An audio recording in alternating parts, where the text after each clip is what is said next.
Welcome back, everybody, to the Angry Hacks podcast on this beautiful Friday evening. This is Nunzi, and I'm here with a full-fledged cast of hacks. We got Michael Hall. How we doing, brother? Hi, Ray. Hey. We got Stan the Man. What's up, dude? Kyrie concussed. Kyrie concussed. And a little special treat, David Crudy. What's up, man? How we doing? Newsflash, the Giants still suck. No way. Well, that's a good segue into our first topic. We'll talk football all podcast long. So let's start it out with that shitty team, the New York Giants. They get another shitty team this week in the San Francisco 49ers. So something's got to give, boys. Something has to give. Dave, you haven't been on many pods this year, but I know you have been itching to talk about this team a little bit. What is your assessment of this team up until this point? Well, what I was actually thinking the other day when I was listening to you guys, we know the Cleveland Browns suck. We know the 49ers suck. We know there are teams in this league that aren't good. But I wanted to ask you guys this question before I even go into further about this. Would you agree that the New York Giants are the biggest joke in football this year? 100%. Yeah, right? Of course. When you actually look at the teams that are just like not playing well this year, you just would have never thought that the Giants would have one win. I think about it, I sat there I laid in bed on Sunday watching the Rams game and just watching them completely give up, like watching Eli Apple just take plays off and just wasn't even running after the ball, just 3rd and 33s, Jared Goff throwing bombs down the field and guys just wide open, just awful. It's just been such an awful year, and there's really nothing good to say about anything about this team. The coaching staff sucks. Evan Engram's probably the only bright spot of this year. And it's been really tough to watch. And I honestly actually watched the whole game, and I don't know why, because they were getting absolutely murdered. But I just could. Actually, I don't have the NFL ticket, so it was the only game I could watch actually. So that I was kind of forced to watch it, but it's just tough. It's just been it's pretty depressing actually when you really think about it, because you really would have thought this team was a 10, 11, 12 win team, and minus the injuries, because nobody thought that Beckham was going to go down, and and Marshall, and you thought at least that the defense would have played to its potential, which it really hasn't. I mean, it's had some some moments here and there, but it's just like I said, it's been very depressing, and honestly, it's tough to even watch football sometimes, because every time you put it on a game, you just think about your team and how you're just out of it, and it's just really not much to root for now besides even just really fantasy value. That's about it. So that's all I really got left for the rest of the season. But I'll still watch on Sunday. You think this is a potential game that they could win, so it'd be nice to actually watch them win. But if you look at their schedule, I think I mentioned this the last time I was on. I actually think the Giants might only win 2 games this year. It's very possible they can go 2-14, and that's really horrible when you think about it. It's terrible, man. And you know what? And I've said this before, and I know you guys agree with me. I think it makes it worse that we were supposed to be a playoff team. We were supposed to be a potential Super Bowl team, and to just fall from grace like we have this year, barring all the injuries anyway, because even before that, we didn't even win a game before all those bad injuries. So it didn't even matter. We were playing like shit before it.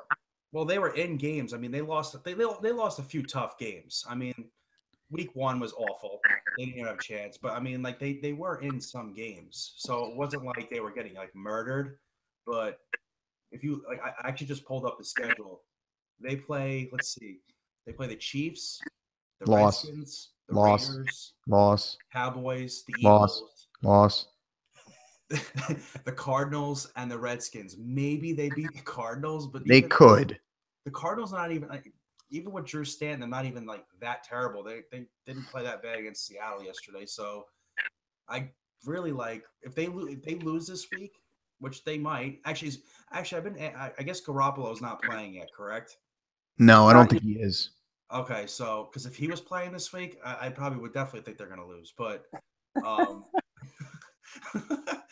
but if they actually lose this week, they actually might only win one game this year. Yeah, And that is just like, if you would have asked me, like, if you would put a bet on that before the season started, I would have thought you were like high on drugs. You know? Yeah. Like Those I never odds even like would have fathomed that.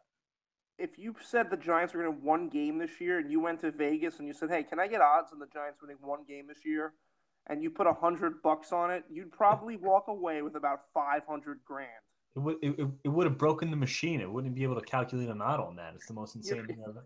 You're right. Remember, the dancing in the locker room and all the camaraderie, and this team was primed and ready to go, and the injuries plus crap-a-doo plus the perfect storm of shit. It's turned into a nightmare. It's unbelievable. And McAdoo's comments after every game, there's always one thing in there where you just shake your head like, are you serious? Did you really just say that? He's awful with the media. Oh God. And I can't stand looking at his dumb fucking face anymore. Like, I just look at it like, I know I'm just being an ass, but like, seriously, I just look at him up there and it's like, you just want to punch him. Like, you really just want to like, oh God, I can't take it. Like, Rye, you were 100% correct, by the way. And because it was me who said that, like, oh, what's the point? Like, let him just coach out the rest of the season. But I'm sorry, but after that game on Sunday, he should have been fired. Mm-hmm. The Rams are a good team. Don't get me wrong. 51 points at home, though. 3rd and 33s. Guys not even trying. Off a bye week? Off a bye week? Yeah. Like, if they would have lost, say, 21-17 to the Rams, I would say, okay, they lost to the Rams. They're a good team. Okay, fine. But they got murdered, and they didn't. It wasn't even like, oh my, it wasn't even close. And the way they even got these plays, like I keep saying 3rd and 33, 3rd and 33. It was a little pass to the flat to, what was it, Robert Woods? It was a give up play. They just like, let's get 10 yards and punt. Yeah, they spread the Red Sea, and that's what it looked like. He just ran down the middle. Yeah, it was pathetic, dude. You heard my stat from the last podcast, I'm sure, about that play. We are the only team in this decade to give up a 3rd and 30 plus. Like, I'm sorry, like a touchdown, no less. Yeah, and exactly to boot. It's laughable. It's laughable. But I guess you have a 30% chance of giving up a touchdown on a 3rd and 30 plus. It's a third of the field. It's bad, Dave. I mean, it's really bad. And the thing we keep going back to is McAdoo, and it's just he's got no leg to stand on right now. The team has quit on him. We saw that last game, and it was only week 9. I mean, there's 6 more games or so. Like, it's going to be bad.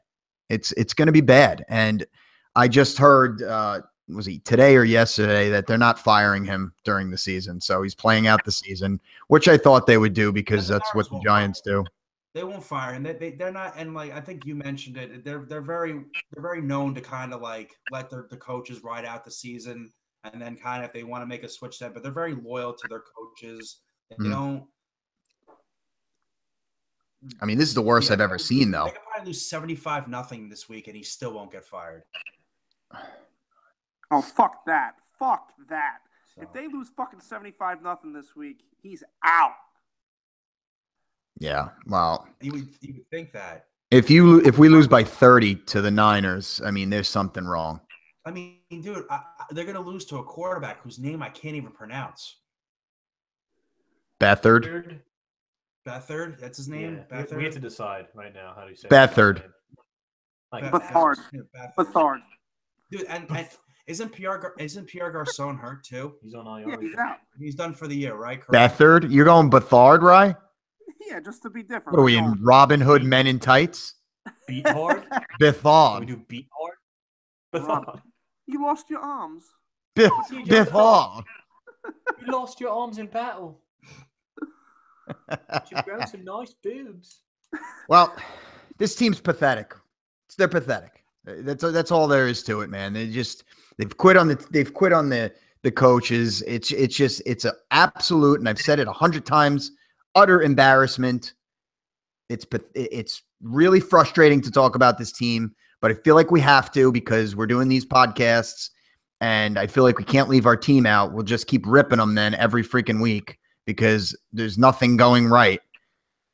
Yeah, there's really not much that I really could have added to what you guys have been saying for weeks because it's really just the same shit every week. It's the same problems. It's the same crap. And really, there's really, like I said, there wasn't much I could really add to it, but it really is just an utter embarrassment. No. And I'm just done. Like, I'll watch, but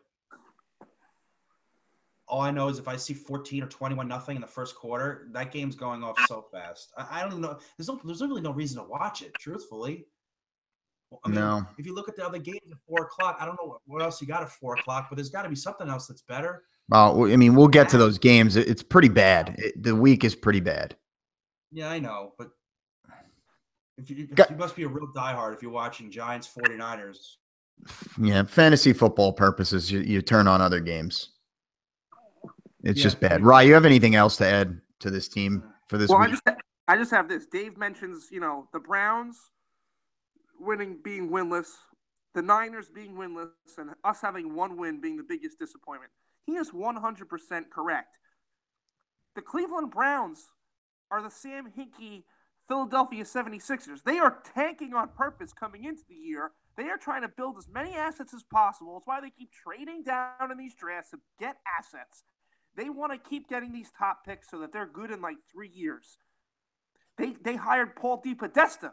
They're getting all these numbers guys. They're getting guys from other sports to try to help them be like them, to build over time without spending money in free agents, saving money, not spending money, and then building through the draft. And that's their goal. They are purposely trying to lose, and we only have one more win than them. Now, the 49ers are doing it a little bit better. They were in a lot of games this year, and then at the end of these games, they miraculously start sucking.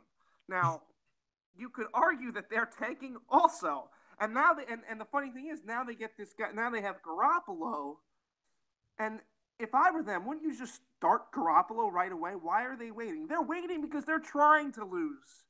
So there's no reason why we can't blow their pants off in this game. But don't be surprised if it's close for 3 quarters and then we beat their ass in the 4th, because they are trying to lose games. And yet we only have one more win than both of these teams. When we came into this year trying to win games, now we're trying. Now our team has given up. And it came out this week that 2 players, anonymously, of course, because they're not going to put their names behind it, have come out and said that McAdoo's lost the team, which is what we've said for weeks now. Yep. So he said, "You're right. I'm okay." The potential strep thing, whatever. So these 2 guys are anonymous in what they say. I guess it's 2 Giants that have said this, and it makes me wonder. Yes, I'm pissed at McAdoo. I'm pissed at this whole organization. But are these 2 guys? Could it possibly be DRC and Jenkins? And you know what? If it is, I do have an issue with them too. I have an issue. Like, we're not necessarily talking about the players. I have an issue with the players. I have an issue with them quitting. Oh, they don't get a freebie here. No, I know they don't, and I know you guys agree with me, but we haven't fully called them out. You're true. You're right. And we need to call them out because it's bullshit. I don't care if your coach is the worst guy on the planet. You still bust your ass for that team, for the Maras, for the Tisches, for that name on the front of your jersey.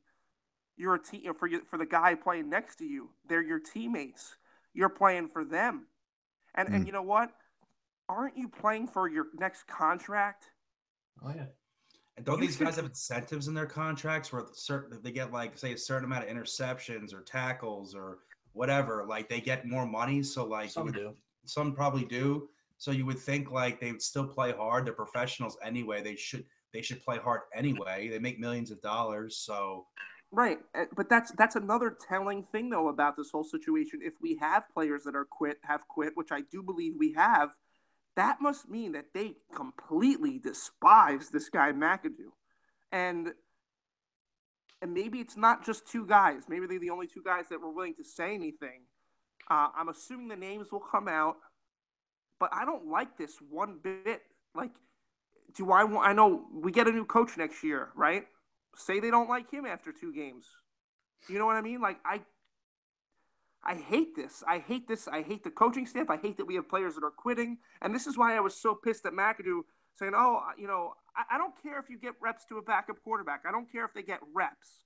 But Eli is your starter. You keep him in games until they're out of hand, and then you get reps to the backup, okay? Then you see what you have there. Because Eli, I know he has not quit. no, And he he will hasn't. never throw McAdoo under the bus like McAdoo threw him under the bus. It will never happen. Exactly, and that's that's the problem with him too, McAdoo. All these other guys are quitting on him, and we know Eli is not quitting on him. And the one guy he calls out is Eli throughout this season. The one guy. I don't think he's called out anybody else. He's just said the team. The one guy he calls out is Eli. I don't get it. They played hard, Rye. He calls out Eli Yeah. Manning and makes excuses for Odell Beckham. Yep. So there you go. That's There you exactly what he's done. It's And- just, it's terrible, man. And it's not like, see, if the Giants were actually tanking now and trying to actually like get a draft pick, which they're not, they're just not playing hard. Like they're not Cleveland, they're not San Francisco. Then at least I can understand it a little bit.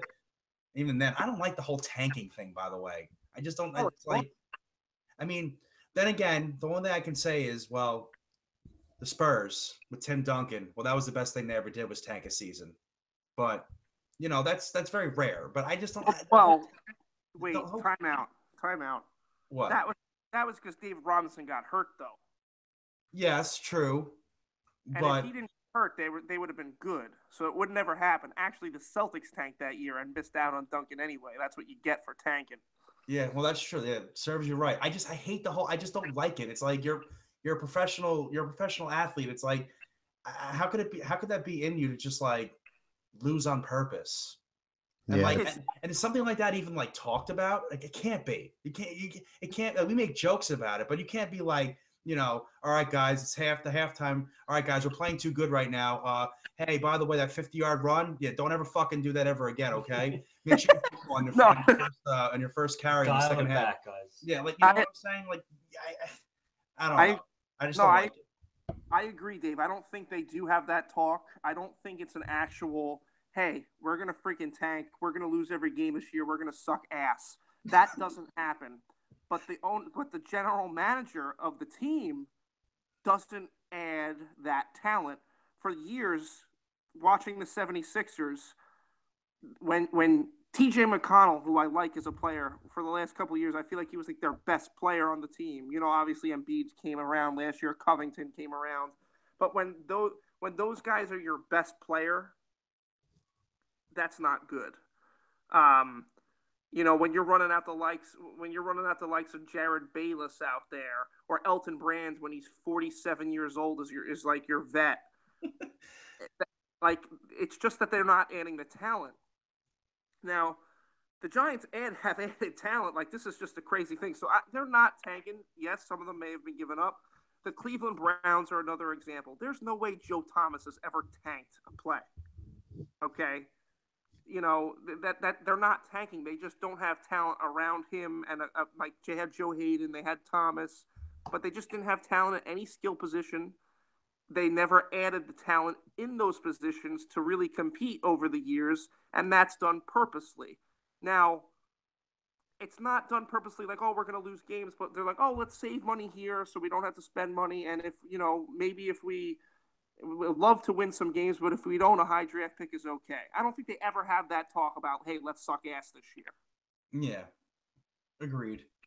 No, you go into the season. When you go into the season, I mean, you have to have the mindset you're gonna try to win every game. I mean, you may know that your team isn't as talented as another team, but you can't have that mentality going in there that, shit, we suck already. Let's just tank the season, try to get another high draft pick. Because who the hell knows if that pick is going to pan out? Football drafts, some of these top 10 picks never pan out. It's not like the basketball draft.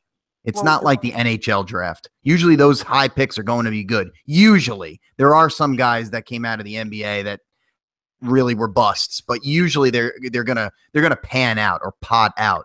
But the NFL, it is a crapshoot sometimes in the top 10. It really is. I mean, look at guys like Jamarcus Russell. I mean, we can go on and on. There's like a ton of players that went in the top 10 that were just awful busts. The NFL is so different, I think, because there's so much differentiation between positions, and it's hard to evaluate, guys at one position versus guys at another. Basketball, yeah, there's guards and big men, but it's essentially the same thing. You know what I mean? Whereas an offensive lineman and a quarterback, I mean, but versus a defensive back versus a running back, it can vary so much. So the evaluation process can be really easy to fuck up. Yeah, and then like in basketball, you need like a superstar basically. Yeah.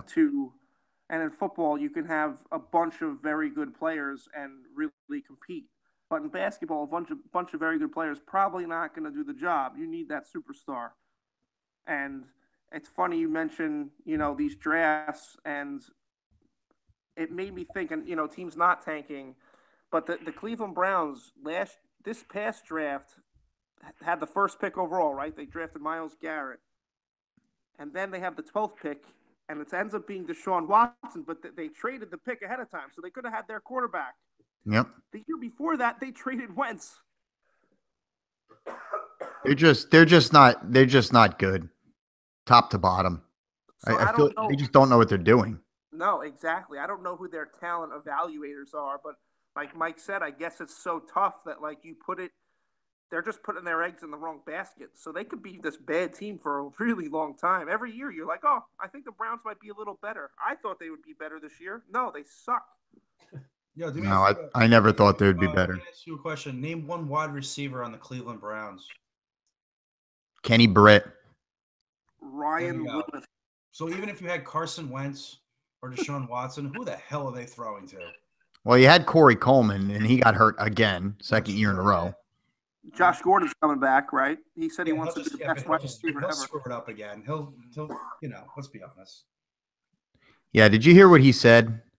No. Yeah. I mean, and we kind of knew this was going on, but he said he used to just come high and drunk every time before the games. No, that's sick, dude. Awesome. Awesome. Again, like, what do you think was going on? No, we knew that was going on, but it's just like how he smoked weed once. Come on. That guy's a disaster. I don't even want to talk about him. He's a loser. But yeah, guys, good points. I mean, well, let's just hope the Giants, deep down inside, they're not tanking. But definitely, Rye, I'm so with you. With guys are just quitting. Individual guys are out there just quitting on them, and Dave, like you said, I mean that hurts me too, man. I don't like that. Seeing that as a fan. I mean, we know, like, if they lose all these games, we have the potential to get a top 5 pick, and that's all well and good.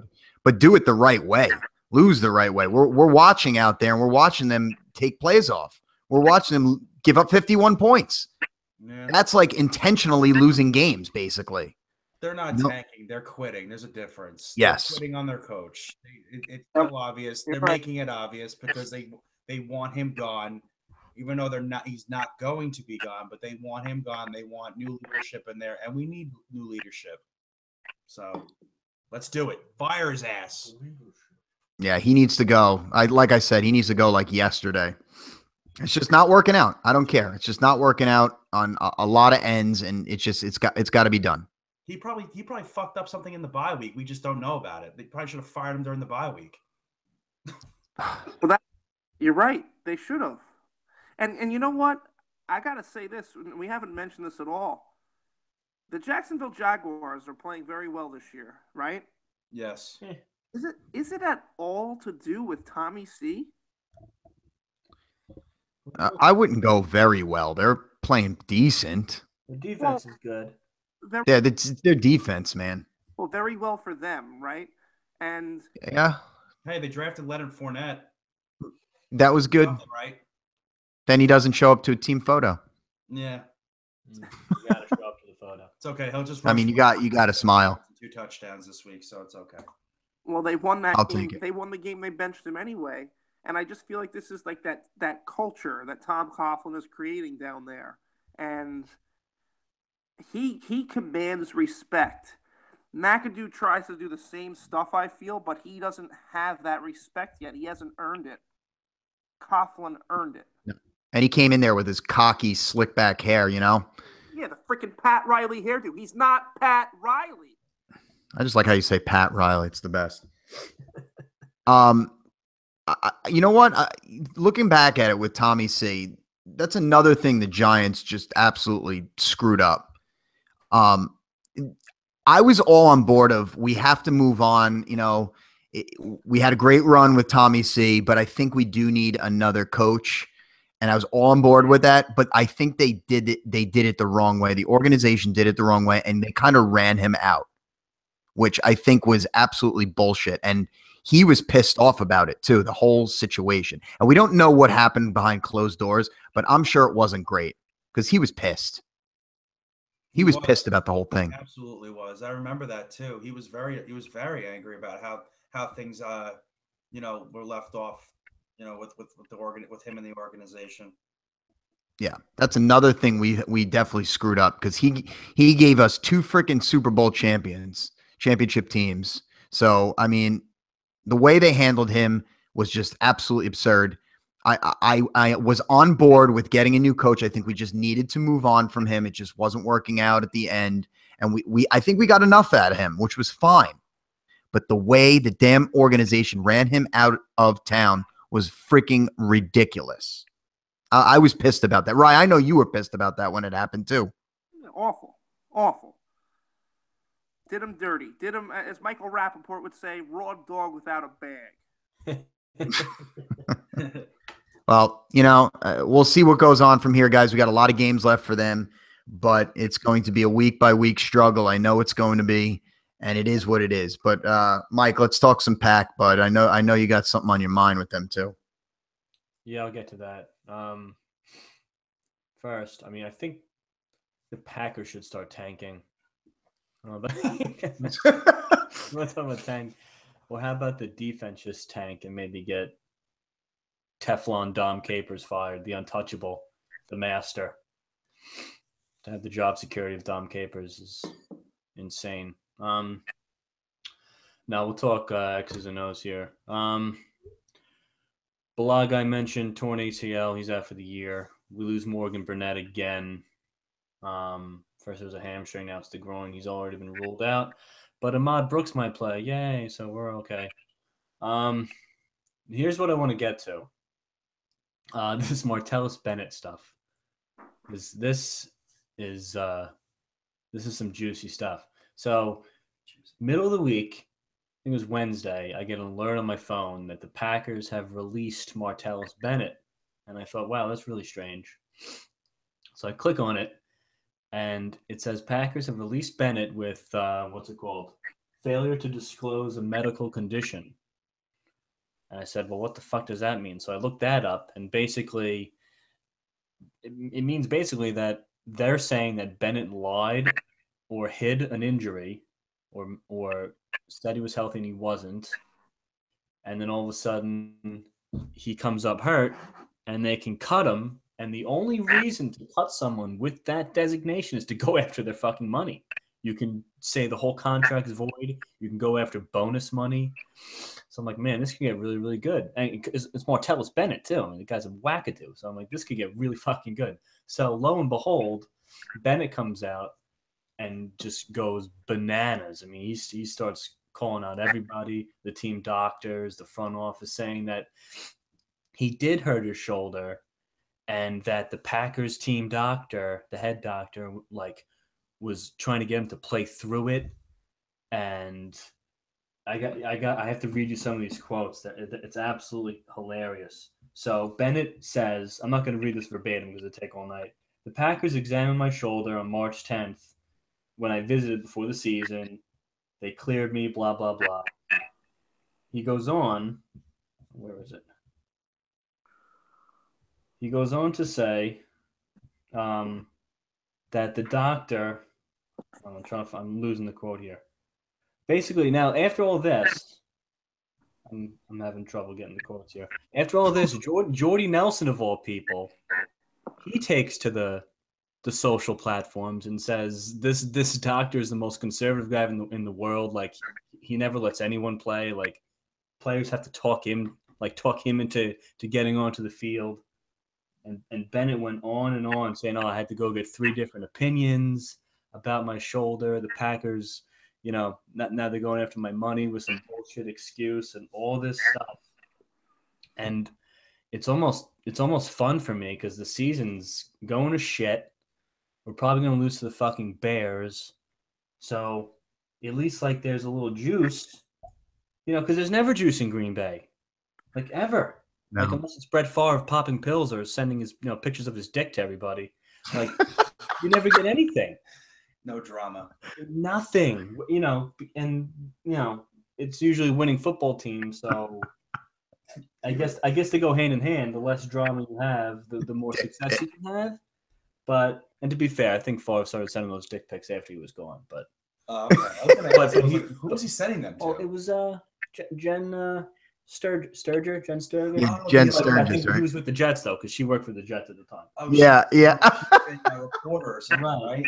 Yeah. So yeah. Oh, I remember that. He was sending dick pics every single day. And Favre, you think Packers, so I guess it's kind of tied together. But dude, and this could get better. This Bennett shit could get better because, like I said, the only reason to cut someone with this designation is to go after his money. Yeah. So Bennett's gonna like lawyer up, and the Packers are gonna go after his bonus money and all his. They could try to void his whole contract, which was like, what was it, 3 years, like $23 million or something like that. So great. That's insane. All right, hang on. Okay, I'm back up and running. I got to read some of these quotes here from Bennett. He went all out on Twitter or Instagram or whatever the fuck. He goes, Dr. McKenzie, that's the Packers doctor. He goes, didn't make me feel safe and was pushing to play, which I thought was weird. And then in the next sentence, not that he was trying to get me to play through it, but the way he was saying things. Get the fuck out of here, dude. I didn't trust him. So I got 3 other options from doctors who all said I needed to get it fixed. So I decided to do that. And they decided to waive me with some bullshit excuse. He goes, because the first story I heard was, all right, so Bennett, he comes to the Packers to win a championship. Aaron Rodgers gets hurt. So, my shoulder hurts, either like release me or do whatever you got to do. Because, this is not a situation I want to be in with Brett Hundley where we're not going to do anything, and lo and behold, he signs with the fucking Patriots, or the Patriots claim him off waivers, which is, funny too. But dude, it's such a funny story, and it could get better, like I said. And at least maybe some juice in the next couple of weeks. I'll tune in like it's a soap opera because the football sucks. And one more thing about the football. I finally got to watch a little bit of. I broke down a little film like Ron Jaworski would, of the last game. Let's look at the tape. I watched 63 straight hours of film without sleeping, and here's what I saw. So you remember the touchdown to Marvin Jones, the first one down the right sideline, Devon House beat him in man. Okay, so the Packers are sending a pressure. They're sending 6 guys, and they have Devon House in press coverage on the outside. All great. I love it. Devon House said he sucked in Jacksonville because they made him play too much zone. I'm a press corner. Good for you, buddy. So, okay, here you go. You're on your island. We're sending a pressure. You're in man coverage. He's in press coverage. He's on top of Marvin Jones. And what does he do? Snap. He turns his shoulders and just starts running with Marvin Jones. No jam. Doesn't reroute him. He just runs with him, and he gets burnt. Like, this is the kind of shit. It's play after play. Now, is that Was that the technique taught? Was he supposed to play trail tech? Is that a Capers thing? Is that a Devon House thing? I don't know. But whatever it is, it's the worst fucking defense that's ever walked the earth. And I can't take it anymore. So that's it with the Packers. I'm done. Hey guys, it's sad that we gotta speak negatively on this podcast about our teams. It really sucks.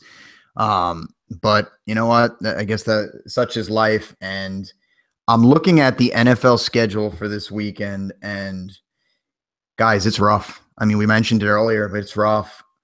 I look at the 1:00 games, and maybe New Orleans, Buffalo, maybe. Yeah, I don't know. Does that sound like a good one? maybe. It's a maybe. It could be a little juice there. It's a maybe.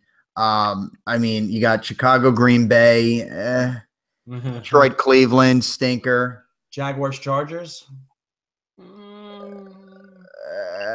Another stretch. Steelers, Colts. God, I just better hope my FanDuel teams do good because these games are How many times have we said that though this year? It's been like every week. It's really because there's just really nothing. Like you would have thought if the Broncos could have been decent, that Patriots Broncos game, right? A good 8:30 game. But the Broncos just sucked. That's dude. definitely what the league was hoping for. Yeah, and the same with the Atlanta Dallas game. That could have been more juicy. And now with Zeke out of that game, I don't know. It's pretty ho hum. Yeah, I mean, well, terrible. Texans Rams would have been good if Watson wasn't hurt. True. Well, what's your common denominator? Well, Zeke's a suspension. A lot of these big injuries. I mean, Packers Bears would always be juicy, but no Rodgers. That game Right. sucks. You know, I guess with Watson out, Texans Rams sucks. Giants without Beckham and all the other shit. Everything just sucks. Sucks. Yeah, it's bad. I mean, and then It's really been a theme this and then year. the Monday night game, Panthers Dolphins, really? Oh, Hey, Jay Cutler on Monday night is average. He's better than bad. It's man. just the slate is just bad again, guys. It's bad, and thank the Lord we have fantasy football on many fronts, season long and daily. It's just thank God, man. It makes these watchable in some sense. You know what I'm saying? Absolutely. Like I'm happy basketball and hockey are here. I mean, it's really bad. I'll probably It's I could see myself if there was like a really good NBA game on Sunday, which they're probably kind of staying away from that right now until they don't feature a lot of NBA games on Sunday until the season's over. But like I don't know. I might have been watching an NBA game. I don't know. I wouldn't, but I like the NBA. I know. Rye, you could agree with me on that. Oh heck yeah, man! I would definitely. Heck yeah. Yeah. all in all, these games are rough, and we've been saying it every week. The matchups could have been juicy, but there has been many injuries. And let's talk about these injuries really quick. It's amazing how many premier guys are out. I think I sent you that graphic, guys, on the text on like the team, like the all injured team, and look the starting lineups for the offense and the defense. And that was before Watson. It's like a Pro Bowl team. Watson went out, and I didn't even. If you look back at that graphic, guys, the running back was David Johnson, but I forgot. How about Dalvin Cook too? He's probably like the backup there. Yeah. They forgot him on that graphic. It's just amazing. So that team would freaking win the Super Bowl easily. Oh yeah. The all injury team. All injury team. It's amazing. I think the injuries play a big part in why these games are not that good. It's absolutely a big factor. Huge factor. It's really tough. But like we said, we have our fantasy football. And why don't we give us some of our value picks for FanDuel, because that's always fun. I rolled a couple of weeks in a row with some good picks and then kind of hit a couple duds last year. I'm going to give you guys a quarterback. And you might laugh in my face, you might not, because he doesn't have his top wide receiver. What about Ryan Fitzpatrick at 6,100? Might roll with him. I wrote him down too. Me too. You know why? Because Because all he does is throw. He might throw 4 or 5 picks, but he'll just throw for 330 yards. And are the Jets good? Not really. I mean, come on. Average. Yeah, I know. Like, the Jets are Well- still not a good football team. The problem with the Buccaneers is, like, they never try. I feel Right. like they're the laziest football team on earth. But Yeah. Fitzpatrick will try to beat the shit out of the Jets. That's what I'm saying. He'll run around. He might even get like 17, 18 rushing yards. I don't know. He'll try to make plays with his feet too.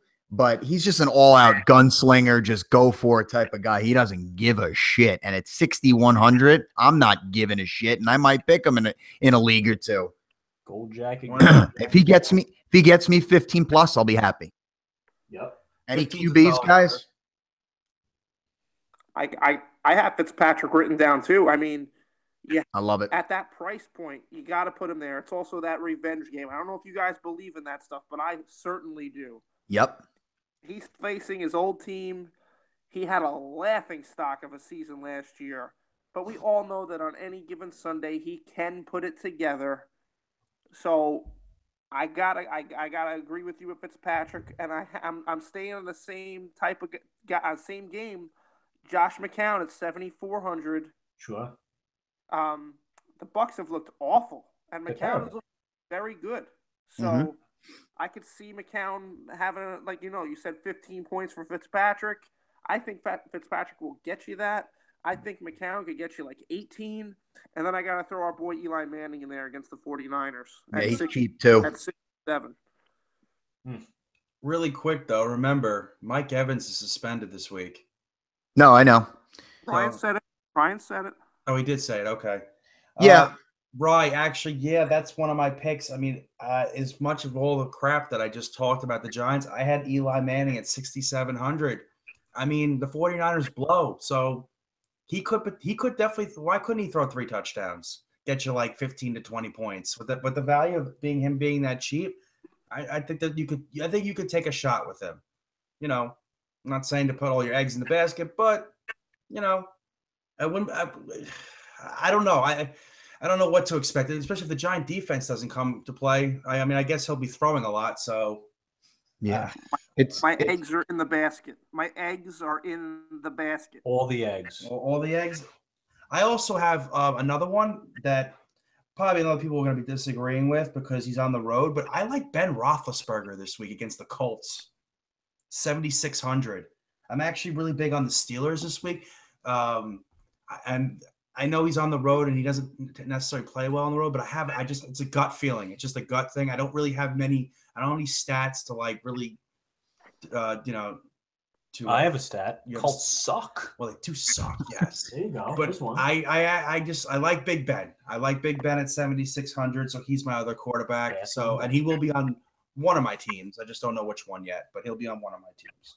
Dave, I kind of like that pick because I feel like the Pittsburgh Steelers have kind of gone under the radar this year. I feel like they haven't been as good, and that offense hasn't been as dominant. And it's one of those teams where you haven't really talked about them too much, but they're still 6-2, I think, aren't they? 5-2 or 6-2, something like that. And Big Ben hasn't like gone off in a game yet. And I'm like waiting No. for it because he always has that one game where he'll throw Yep. like 5 touchdowns and like 300 yards, and I'm waiting Exactly. for it.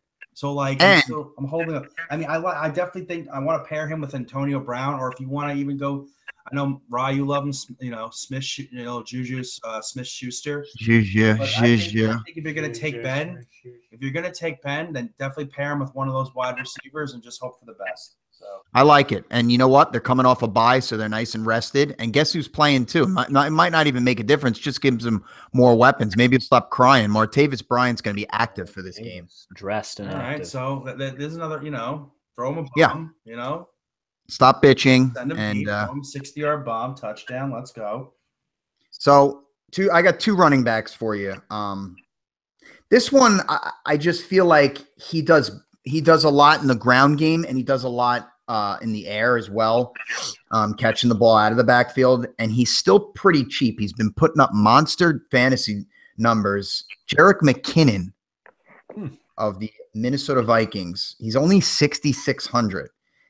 if you want some value, I think he's value. And I think a team like the Minnesota Vikings going against Washington in Washington, I think you're going to have to dink and dunk here and there. And he's a playmaker. This guy out in the open field makes some good cuts, and he makes things happen. I just like his price point, and I think you can slot him into one of your RB, maybe your RB2 slot. And Rye, I know you're probably high on this one too because you said it before I wrote it down. Though Darkwa at 5,300, I think it's a steal. He's been running his balls off lately. He really has. And if they can get a freaking lead, maybe that he gets over 100 yards and sneaks one in for a touchdown. Who the hell knows? I like those two. Defense. Yeah, against a horrible defense. Stan, who are your running backs? Well, Darkwa for sure is 153. I got two others. One of them is like a value play. And I feel like this team needs to give him the ball this week a lot. It's Lamar Miller of the Texans at 6,700. I love it. Yeah.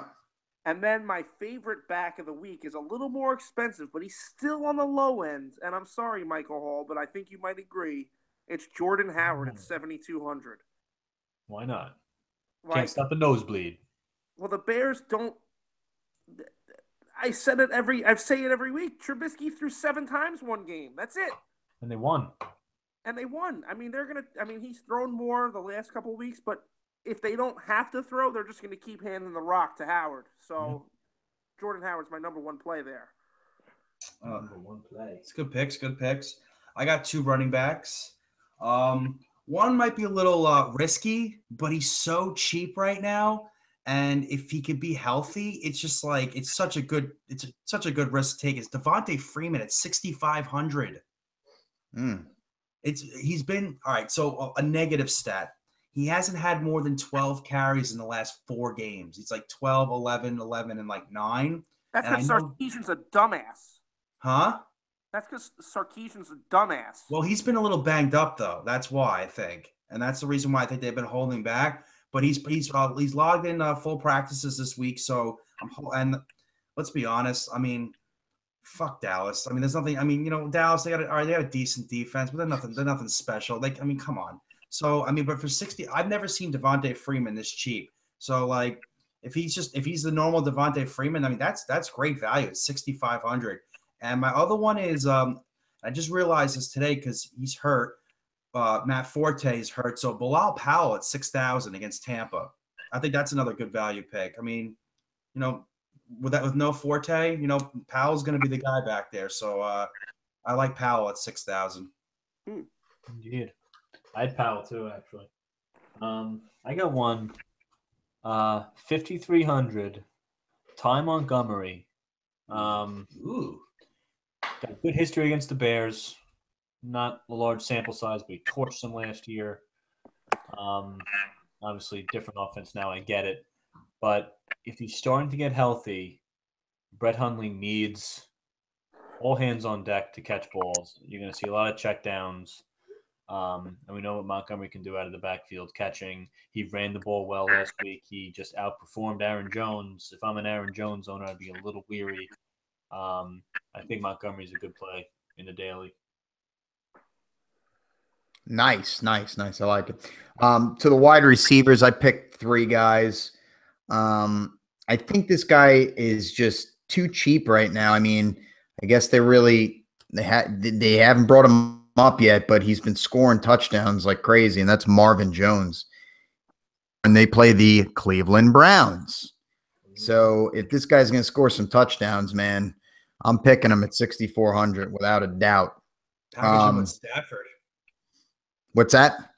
Package him with Stafford. Absolutely. I think Stafford's one of the higher end guys, but yeah, you definitely package them if you want to go both. I mean, Cleveland, Jesus Christ.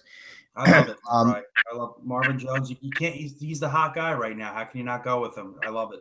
Exactly. And I mean, you know what? If you go Tate, I think Tate's like 1,000 more. You can't go wrong too because that guy's a target monster and a reception monster. 7 receptions each of the last, I think, 4 games. So that's an offense that's playing the worst defense. So I mean, you can stack them up. but I like Marvin Jones because of his price. And another guy, I think, Mike, you've been on this guy, high on this guy all year, is Mohamed Sanu.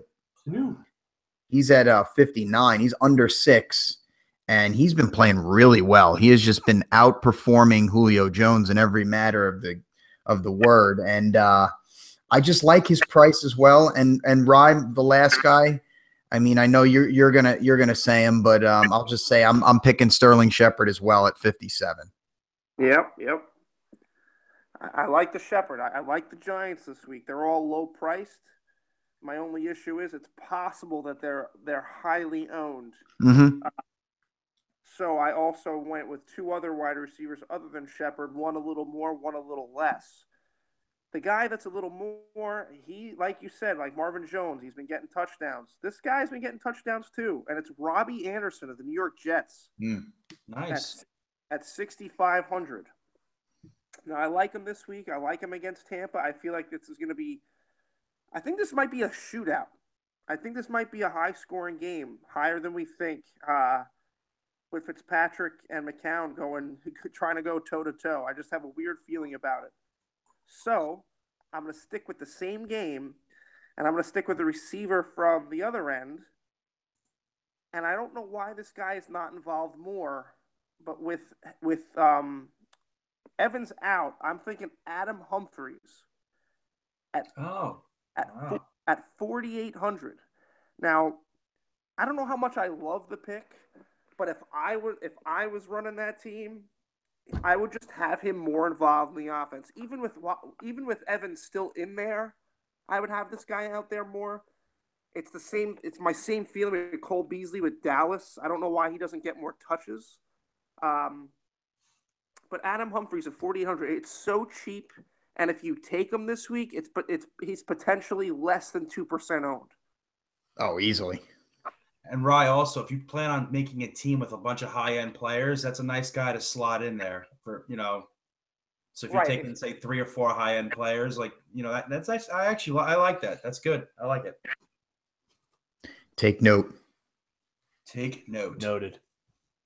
Well, I had Mohamed Sanu, so we already talked about that. So, I guess I'll forget about that. But one guy, kind of a weird play here, but I like Demaryius Thomas at 6,800. Last 4 weeks, he's had at least 9 targets or more. He's actually been putting up pretty good numbers. And since going against New England, not so great of a defense, and Emmanuel Sanders, I believe, is probably not going to play again. He's questionable right now. Really, who's Brock Osweiler throwing to? So I think they're going to get their ass kicked. Don't get me wrong, Denver, but I still think Demaryius Thomas is going to get his points, and so I like him at 6,800. So that's the only receiver I had. I had Sanu too, but you already talked about that. So that's all I had. I don't have any value receivers per se. Although I do want to point out something about Marvin Jones, Nuns. The last 3 weeks, he has 36 targets. Damn. In the last 3 weeks. That's bananas. I want to know how many him and Tate have combined. It's crazy. Listen to his last 3 weeks. 14 targets amounted to 6 catches for 96 and a score. Then 11 targets equaled 6 catches for 128. And then 11 targets amounted to 7 catches, 107, and 2 touchdowns. And he's still only $6,400 against the Browns. Damn. That's bananas. All right, so apples and bananas. Apples, oranges, bananas, kiwis, everything. I want to take this opportunity to just kind of a couple of guys that I think are definitely worth the money this week. Not necessarily wide receivers. I think we talked about the Steelers, and I'm always on the Steelers on the road. I always expect them to lay an egg. But I'm with Dave. Ben's a good play. And I think it's the week. If you can get Bell and Antonio Brown into your lineups, I think it's going to be worth every single penny. Now, obviously, you're going to have to slide in a lot of these value picks to afford those guys, but I think it's the way to go. And a quarterback who I think Stafford's going to be high owned. I like him a lot. I think he's better for cash games just because of his ownership. But I think people are going to shy away from Tom Brady this week because they're in Denver. And I think that's fucking really stupid. First of all, it's Tom Brady. Denver's defense just isn't they're starting to quit like the Giants are. Their defense. They're like, Yeah. our offense sucks so much. Like, what the hell are we doing out here? So get Tom Brady in your lineup, a couple of your lineups too. I have one tight end. I sent him a couple weeks ago, and I think he did okay. It's Vernon Davis. Now, obviously, Jordan Reed's availability means a lot. What does it matter? Even when he's out there. Exactly. I like Davis anyway. Yeah. Because even if Reed is available, was he going to play like 10 snaps and says that, he's going to say his leg hurts and he's going to be out of the game. And Davis is only 5,300. He had a decent week last week in Seattle. So I wouldn't really worry about the Vikings defense too much. Cousins will find him and he'll get his points, and I think he'll pay off. Yeah, that's a good tight end play. I like that because I think that he's targeted a ton. My tight end that I picked is kind of, if I'm playing Fitzpatrick, I'm going to stack him. It's Cameron Brate. I think he's going to be heavily targeted with Evans out of this game. And he is a touchdown monster when they're in the red zone. So if they can get in the red zone, he scores a lot of touchdowns. I think he's top 3 in the league in the last 3 years or something like that in red zone touchdowns. So if you can grab a touchdown at him, 63 yards on 6 catches or something like that, I think he's golden. Anybody else having a tight end? Rye, I love it. We are so on board this week. It's cute. It's the cutest. Cameron Brate is who I got written down, but I have listed. I said Cameron Brate or OJ Howard. Now, It just depends on who Fitzpatrick cuddles with the night before. Exactly. Big spoon, little spoon. Maybe both. Exactly. So I love it. But if I'm going to go the Mike Hall route here and give you a guy that's worth the money this week, it's Rob Gronkowski at 8,100. Now, don't be surprised. Like he said, I expect Brady to have a pretty decent game as well. Don't be surprised if Gronk gets you 2 touchdowns this week. Yeah, I hear you. I always have this issue with tight ends. And here's my thing for FanDuel. He's 8,100, right? Yep. That's wide receiver. That's top wide receiver FanDuel money. And yes, does he play like that sometimes? Absolutely. But he lays a lot of eggs too. And yes. I feel like, I don't know. I feel like it's a really hard gamble when you pick a tight end. That's why I try to punt or pivot my tight end as best as possible. I mean, you could go that route and get lucky. If it's anybody, though, it would be him definitely, because he's a beast. But something, I don't know. I don't like going that expensive for tight ends. That's just my thing. Yeah, it's like the shooting guard in basketball. Yeah, right. You go Good low. point. You go low priced. Try to go low. And even guys, Evan Ingram's 74. He's wide receiver money. Well, that was my guy, but not for the price, but just on the fact that my only point with Evan Ingram is this: he has had nobody around him. Yeah. And he's still putting up numbers. So it's a potential that I think he could have 100-yard, 2-touchdown game, which for 7,400, if he puts that up, that's worth the money. So Evan Ingram's the only guy I looked at because I really wasn't. Brate's another good one too. I mean, I give you that one too. Brate could definitely have a really good game. But these tight ends, I was looking at them and I wasn't really seeing much. But if there's a week that Evan Ingram has as Tommy G calls going nuclear, this would be the time where I would think that Evan Ingram would go nuclear right here and have a big, maybe a 100+ yard 2 TD game. Yeah. So no, I like it. I like it, boys. I hope nobody's picking kickers right now.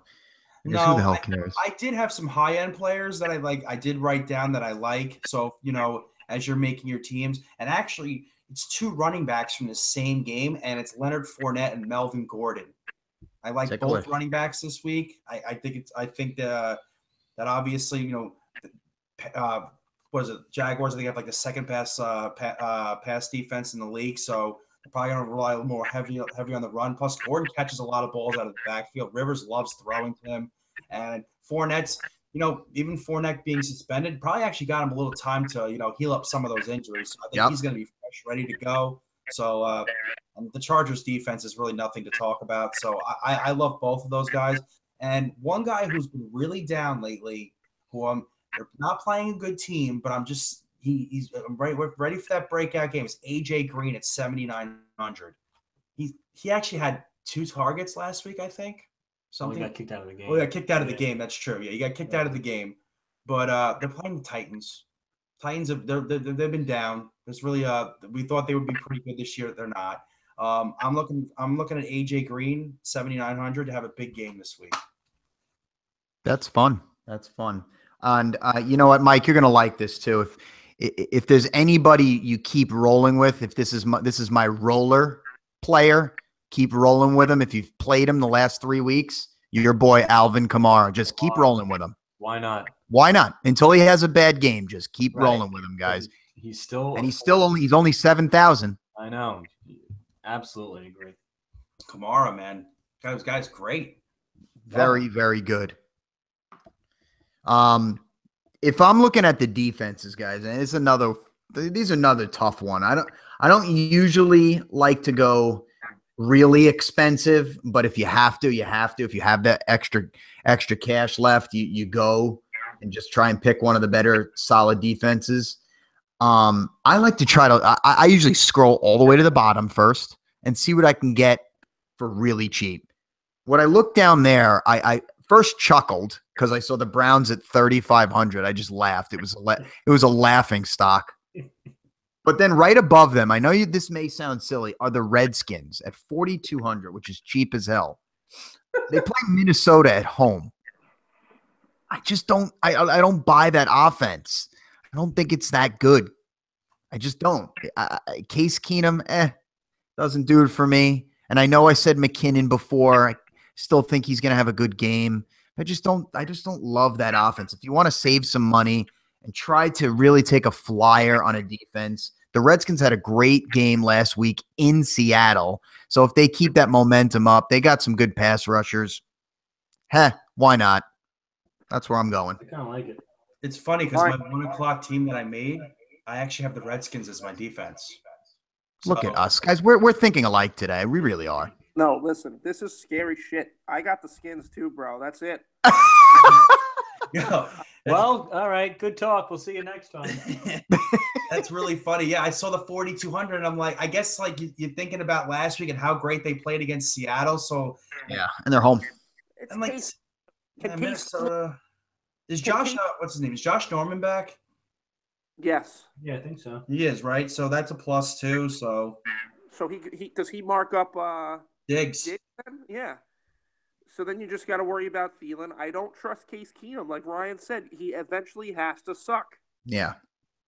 Listen, the Redskins this year, their floor has been 4 points in FanDuel. Okay, it happened 3 times against 3 top 10 offenses versus fantasy defenses. So they've played a lot of tough offenses, and they've kind of held their own, and they've been pretty good. Yeah, they've never been in the negative. No, they gave up 4 points. They scored 4 points as a defense against Dallas, at Philly, and at KC. Right. And you know what? If there's 2 positions on your FanDuel roster that I kind of just take flyers on, it's your kicker and your defense. Sure. So, but I mean, if you guys were listening, I mean, for some reason our brains were stuck together because we had a lot of the same picks. So pick these picks because they're going to win you money, moolah, cache. They're going to win you some money this week. Dinero. Come on, we'll stay positive. But we got to make our picks, boys. It's that time. We still need that song. All right. So, David, I think you did the best last week. Yes. So you're going to kick us off. Do the honor. Yeah, I'm still a little bitter about that backdoor push by Miami, those bastards. Because right in the back door. I said it last week too that I was like, I really wanted to go 3-0 because I've been going 2-1 a lot, and I was like, even though I still went undefeated, but it wasn't a real undefeated because I got that push. So these games were really hard for me to pick. Actually, I'm not gonna lie, like. I've actually done pretty well. I've kept my record actually as I've been going along. I think I'm like 13-10-1, which is pretty decent. That's not that bad. it's respectable. So maybe some people listen. Maybe I actually want to take these teams that I'm taking. But my first pick right now is New England -7.5 against Denver. I don't really think I need to explain much of why I'm taking this. Denver just sucks, and until they prove me otherwise, I really just I love New England. I think Brady's going to have a big game. Who was it? Ryan, was it you who said it about Gronk? Yep. Yeah, Gronk. No Hogan in this game, which is fine, but you got the 3 running backs. You got White, you got Lewis, guys catching balls out of the backfield. I think everybody's going to get involved. I mean, Cooks maybe get a touchdown. I love it. I honestly, you got Brock Osweiler. Okay, like who the hell is Brock Osweiler? That's all I got to say. He could play well. No, he's not going to play well. And it's funny too because actually, when I was sorry, just side note, really here, when I was actually looking at the QBs for FanDuel, he's like 6,000. I'm thinking to myself, maybe he might do a little something decent because the Patriots suck. No.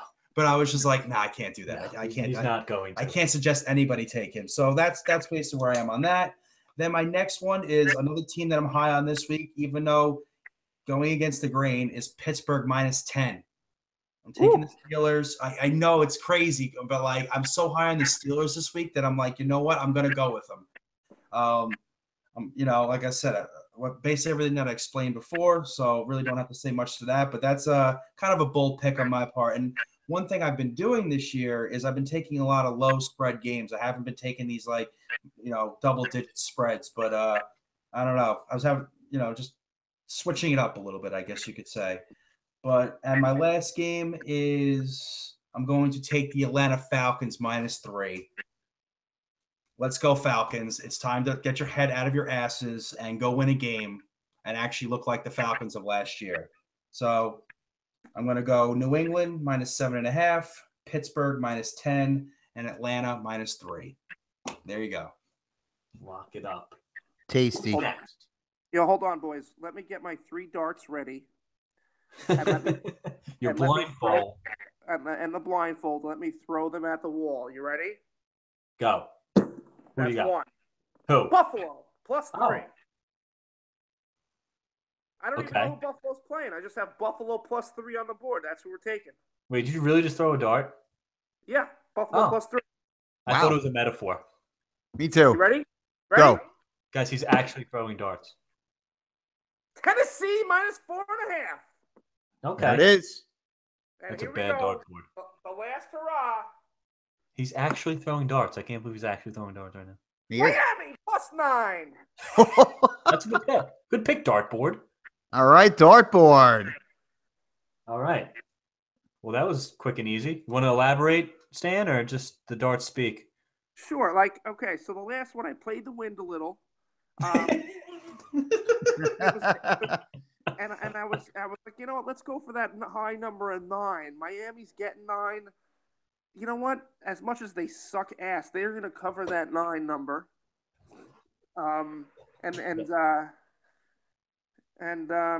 Tennessee. That was just a dart throw. 4.5. Bengals suck. I like this dartboard. Maybe Mariota plays well. Yeah, probably not. The Bengals suck. And then Buffalo +3. That was Thurman Thomas at running back play. So let's do it. Nice. Listen, if you go 3-0, Ryan, we're all throwing darts next week. Definitely. Love it. I can't believe you actually threw darts. All right.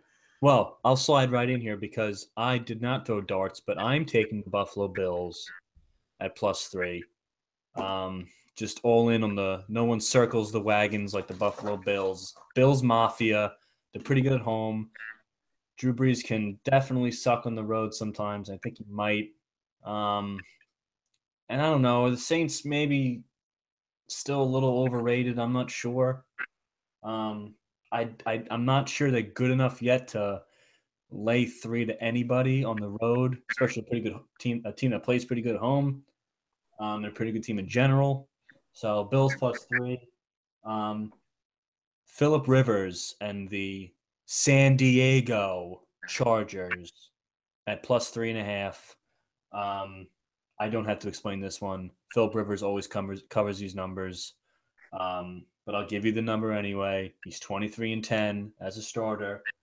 as an underdog of 3.5 or more, and we're right at the number. So go Chargers, and it's Blake Bortles. Give me a fucking break. And I'm with Dave on the Falcons. No Zeke, I guess, finally, until he, just plays Sunday miraculously. But even if he was, fuck it. Listen, the Falcons should have beat the Panthers last week. So I think the Falcons, we've ripped them and left and right, deservedly so. But maybe they're close to getting back to a shell of their old selves. Maybe, they should have beat a good Panther team last week. Tyron Smith, I don't think is playing for the Cowboys. They're all-pro left tackle, and that is massive. That is a big deal. He didn't practice all week, and I don't think he's going to play. So I like the Falcons at -3, and the Chargers +3.5, and the Bills +3. Let's go. Well, again, Mike, I have 2 of the same picks that you had. Look at us. So I know for some reason we talked without talking. I know. So definitely Buffalo. I like them at home. That's a home team. Well, Hey, the that's dartboard said so.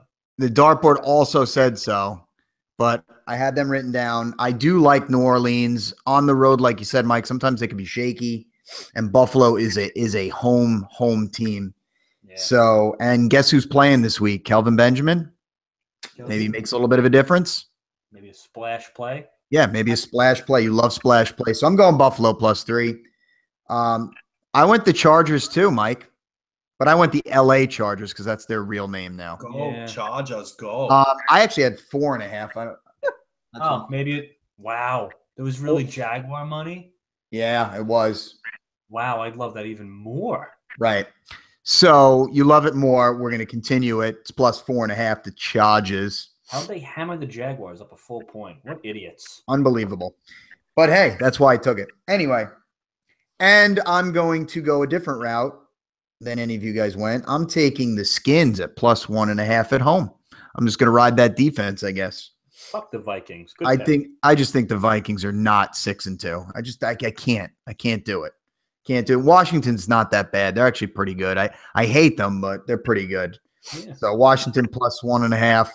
I'm taking all dogs, boys. Love it.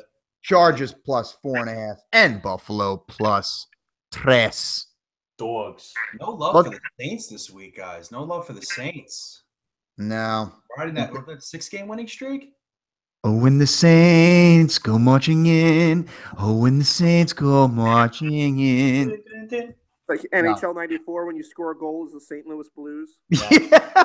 First thing I thought of. Thank you for saying That is the first thing I thought of. The classic wraparound in the net, goal.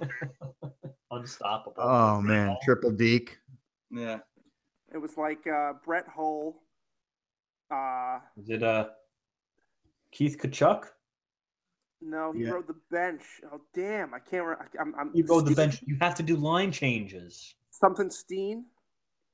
No, he's on Alexander the team Steen? That's now. I think he was born in '94. yeah. I think so too. Hey, you'll get it, Rye.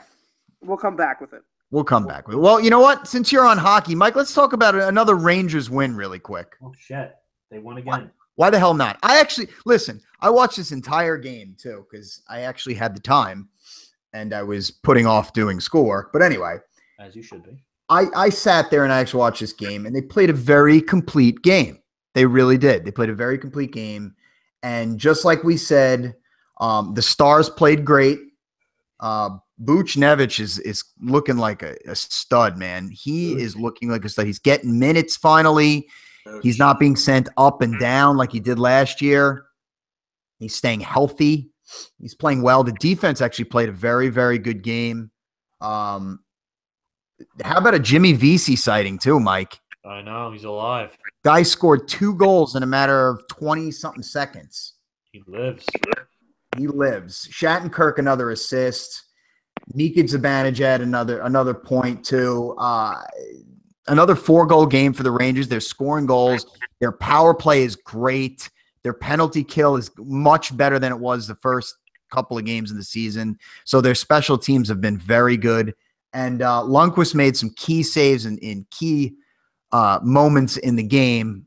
And it was a good team effort. Nice win. That's 5 in a row. They are over 500, Rye, like you said, over 500, and they're sitting nice. Did you watch any of the game, Mike? I did. I watched a little bit. And it was against the Bruins, so it makes it even sweeter. Yeah, and we had Doc Emmerich too. Doc, if you were watching NBC, which I had to. Holy shit! No, you know what? I think the good news, the most exciting part about this is ever since Vigneault, I mean, he probably was sitting on the hottest hot seat a coach could be on. I mean, they were literally talking about that Vegas game being his last game if they didn't win. Oh, yeah. I don't know how true that was, but Larry Brooks said it in the post, so it had to be true. But since then, I feel like not only are they just playing better, but he is kind of adjusting. And I think a big component of that is Buchnevich's minutes. Mm-hmm. And that's so important. Vigneault cannot be so stingy and so stubborn to just bench a kid when he makes a mistake. I mean, how the hell are you going to grow as a hockey player? You're not going to. So, and then they use that as an excuse to send a kid down. Well, I want him to play minutes. Well, just give him minutes here, dipshit. You know? So I'm glad we're seeing that. Shattenkirk is worth every penny. And the team defense is tightening up as a whole. I still don't know what the deal is with Brendan Smith. Is he like, you know, like Steve Kampfer, really? But this is typical. This is typical Rangers. Like I don't know. I don't know what's going on. Something's got to be going on behind the scenes. I mean, we just signed this guy to an extension, then we never play him. Well, I'll tell you, in the beginning, I know in the beginning, watching intermittently some of the games, he looked really bad for some reason. And you know what? I guess he looked slow. Maybe he's hurt, and they're not talking about it. I don't know, but I guess if the biggest concern these days, we're okay, and you know, being above 500 is finally is. You know, it took a month, but playing well, and like you said, the offense. Now the offense, you know, offenses will slump, and we have to understand that, and then, you know, there will be a lull. So the team defense is, I think, still a work in progress. It is. But listen, I mean, you know, like I do, I call it team defense for a reason, and we have so much speed in our forward group that, you know, back checking and staying high and, you know, staying high in your defensive zone and covering the slot, that can make up for defensemen kind of missing assignments and maybe being a step too slow. So it has to be a collective effort. It has been lately, but that has to continue for us to be successful. And I think a really important part and key to this team winning, and I already mentioned it just before, is their special teams. Yeah. And for how many years, Mike, did we just look at each other dumbfounded when this team was on the power play? No. I mean, holy shit. You know, going back to the Tortorella days, it's just, they have never been good. We used to want them to decline penalties. Yeah, remember that? Just decline the penalty. Because all it did was give the other team momentum, especially if we were in another team's building. How big of momentum is a big penalty kill? And we would just serve it up on a fucking silver platter. All it would do is give momentum to the other team. And that's certainly, you know, and we saw improvement in spurts over the past couple of years, but it finally looks like we have a really, really dangerous group. Yeah.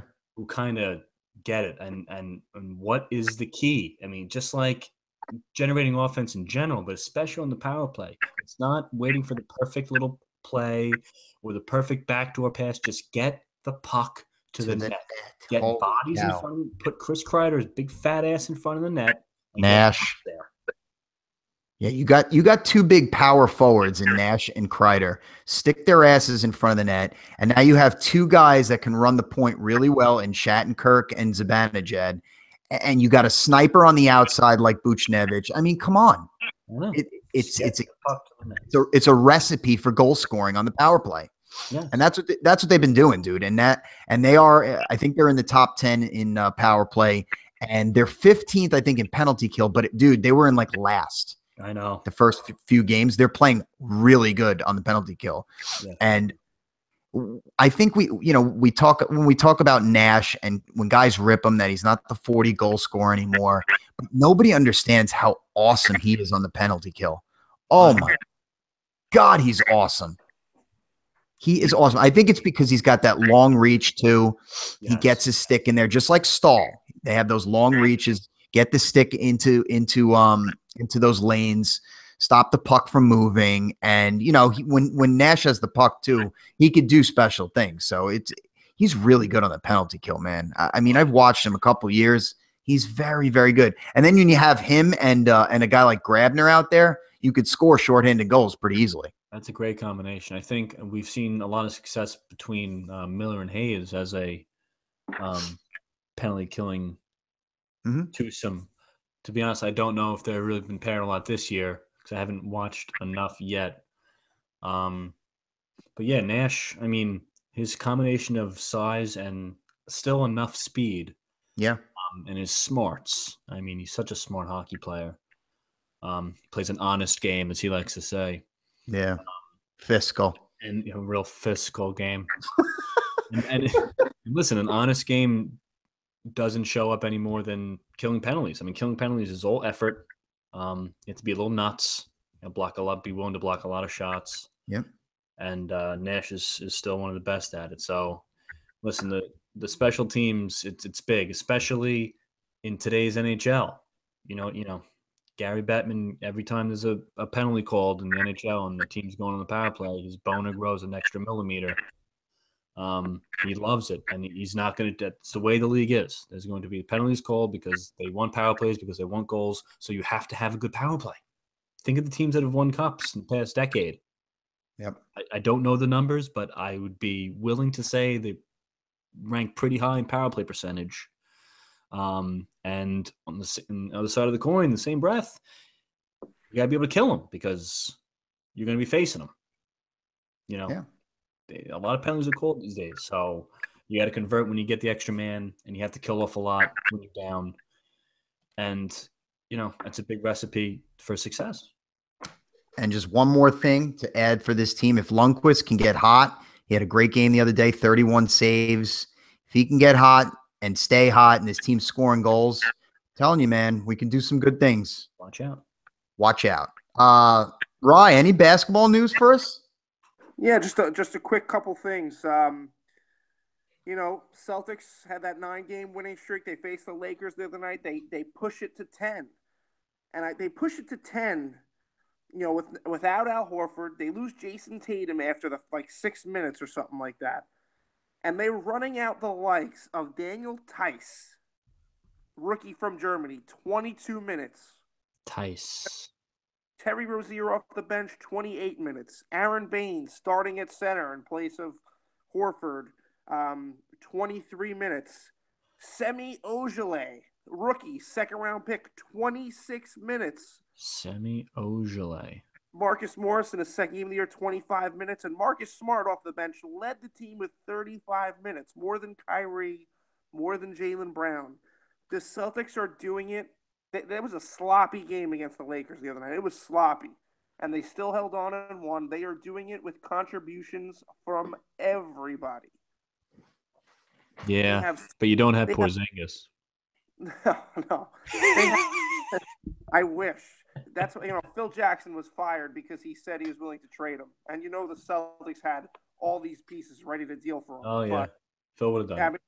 I think Jackson was like, hey, I'm going to say this because it will finally get me out of this damn job. He's such a fucking weirdo loser. The Zen, right? He's probably writing his next book already. How I fucked over the New York Knicks. But anyway, they do it against the Lakers. They move it to 10. And then tonight they come out there and Kyrie gets a concussion in 2 minutes, out for the rest of the game. He takes an elbow from Aaron Baines at the beginning of the game, so he's now in concussion protocol. Horford's in concussion protocol. Jesus. It's like, I mean, I Was know Danny Trevathan out there playing? I know, right? Like they're getting like spears to the head or something. It's just, these concussions. Hopefully, they're okay. They come back. I know Horford's already doing better, but I just hate to see this already. And and concussions are just never good, no matter what sport you're playing, because you never know. You could take another hit on the head, and you get another one. And be out for weeks, months if it's bad. Right. And you just can't. And these things could add up and hurt you. Also, we talked about the Eric Bledsoe deal the other night. He comes to this team, Milwaukee. He gets his first start tonight. He starts over Brogdon, which I find just a strange move. He doesn't know the offense yet. I think I would have had him at least come off the bench and be that like bench scoring spark plug. Right. But they throw him right in the starting lineup. They move Brogdon to the bench, who was the rookie of the year last year in the Eastern Conference. And I just kind of don't love the move. I like the move for Bledsoe. I think maybe you can move him to the starting lineup eventually. I just don't like game one there. But then, of course, against the Spurs, game one, first shot of the game, he bangs a three from the corner. So what do I know? What do you know? And then who is the Bucks coach these days? Jason Kidd. Oh, that's right. I knew it was somebody I should know.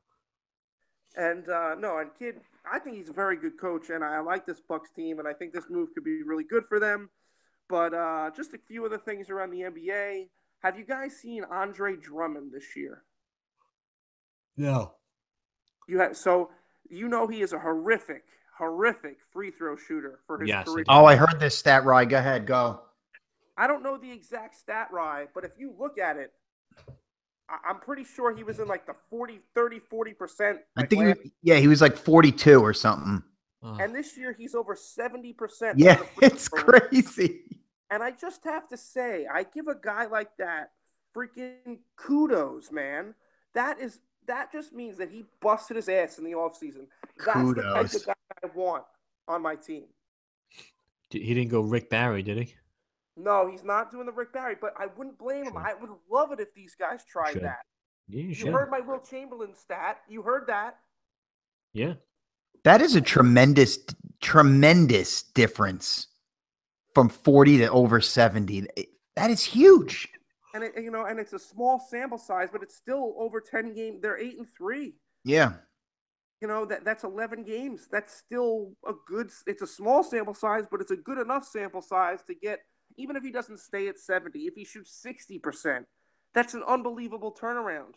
Yeah. 60% from a big man is, all right. Yeah, it's serviceable. It's better than Shaq.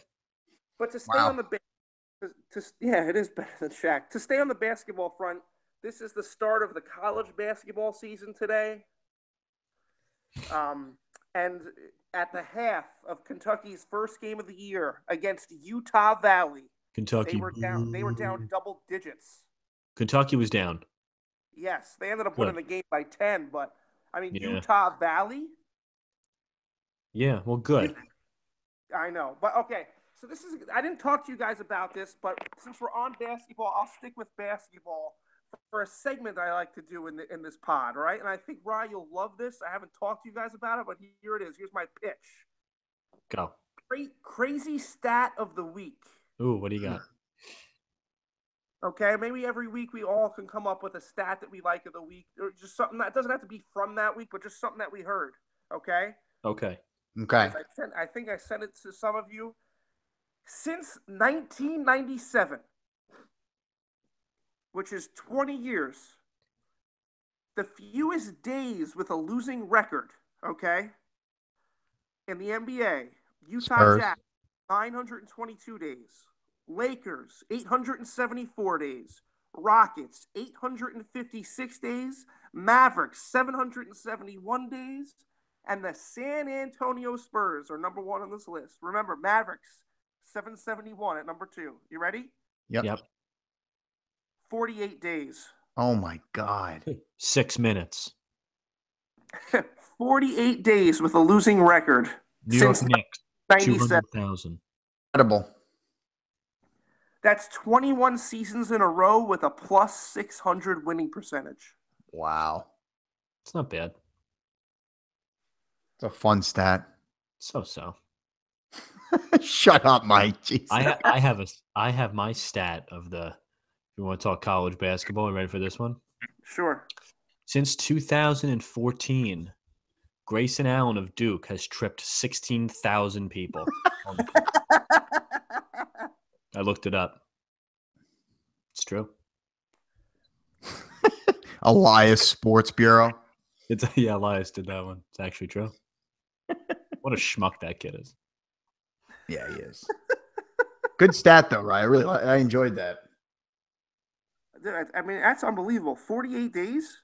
The 48 Cleveland days. Browns have had like Jesus. 48,000 days with a losing record since 97. Jesus. Definitely. 48 days. It's amazing. Well, you know, your boy Kyrie, he'll be back. They'll be back. The concussion is, you know, it sucks, but they'll be back. Yeah. And they got a nice crew over there, so they got some depth that they can work with. I think. Six. Yeah. I love it. I like it. I love this team. I'm in. I'm full 100% in. Balls to the wall. Do they win the East this year? Oh, I want to say yes so bad. Yeah, I think you're saying yes. I think you just said yes. I think Ryan Stanley guaranteed a Celtics NBA championship. He said he loves the team, guys. Love him. I think the Knicks might win it. Dude, we have Porzingis. Anything's possible. He's awesome, by the way. He's a wizard. He's not just good. He's awesome. He's a wizard. He's a unicorn. I saw the horn. I saw the horn coming out the other night. When he blocked, I forget who he blocked, but it was like 3 blocks in a row on like maybe it was like Cody Zeller or something. Just block. Blocked it back into Cody Zeller. Cody Zeller goes up again, blocked, and then he throws it up again. Dude, that was the funniest thing I've ever seen. It was great. And at that moment, that third block was the unicorn horn. It was just. No, his arms were down at his side, and then the horn just blocked it. Punctured the balls like.